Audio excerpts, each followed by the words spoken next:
seeking creative ways to hedge their investment in real estate to mitigate the level of losses. Stephen Akintayo, chairman of GText Holdings, joins me to explore options available to investors in the real estate sector. Stephen, thank you for joining us today.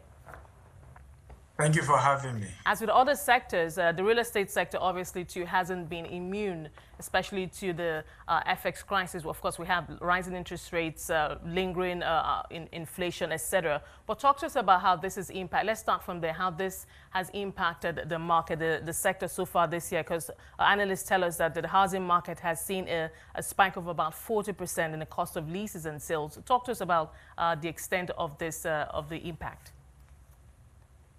Well, as you know, there are a lot of what is used to build houses in Africa is imported.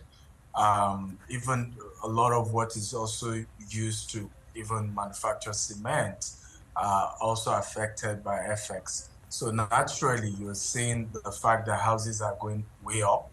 Houses that and I think this affects more of developers, because sometimes you've planned that maybe, for example, you're going to spend $100,000 to complete this particular house. Now you need to spend maybe $150,000 to do that, because cost of, from door to windows to toilet fittings, a lot of these are imported. And so that affects the cost. And of course, that's then transferred to the consumer, who is either buying the house or the person who is leasing the house or renting it. So that definitely affects the market. But I know that this, what I'm about to say, I mean, this obviously will probably happen over the long term.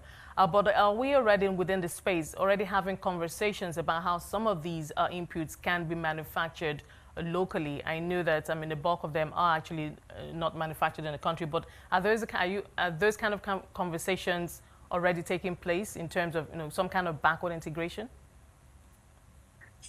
Yes, that's the right thing to do. I mean, a lot of developers who understand how the industry works, you have to think of backward integration. However, the challenge to that is liquidity.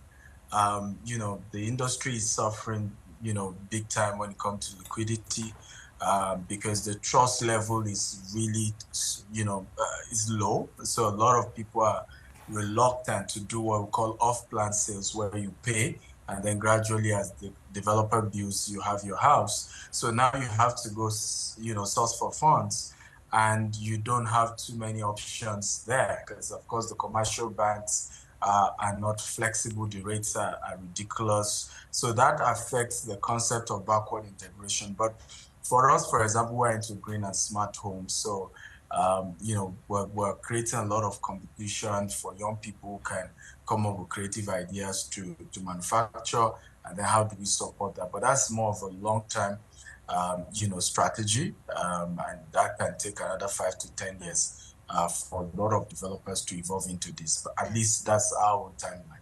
Okay, a quick follow-up to that. I mean, interesting that you just talked about those type of homes. As you know, there is pressure on the consumer pocket right now, and for especially first-time home buyers, and even those who are renting, disposable income is reducing. How are developers responding to this? Are they going to be, the composition of the home, is that going to change in response to, lower cash or, disposable income for those who, want to purchase homes?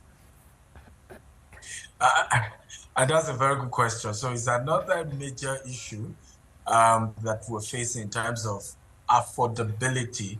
But one of the concepts that I think a lot of developers are looking at least we are looking at, is accessibility. How do you make properties accessible to people? Affordability, we don't have control, right? The government has control in that area. Because, for example, if you're buying property, let's say in the US, the cost isn't necessarily cheap. But with 10% deposit, you can spread the remaining 90% in 30 years. So they're making it more accessible, not necessarily affordable.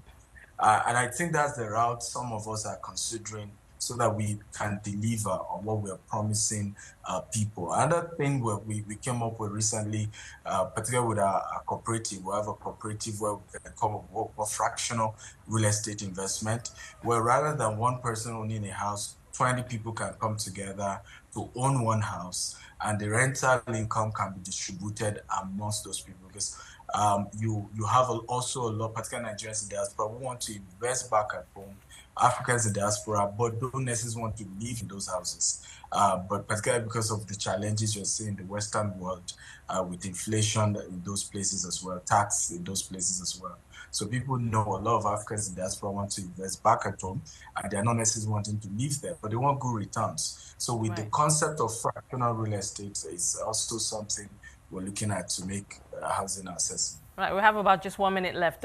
What is your outlook for the rest of the sector? The CBN has said no interventions are coming to prop up the Naira, etc. But what is your outlook?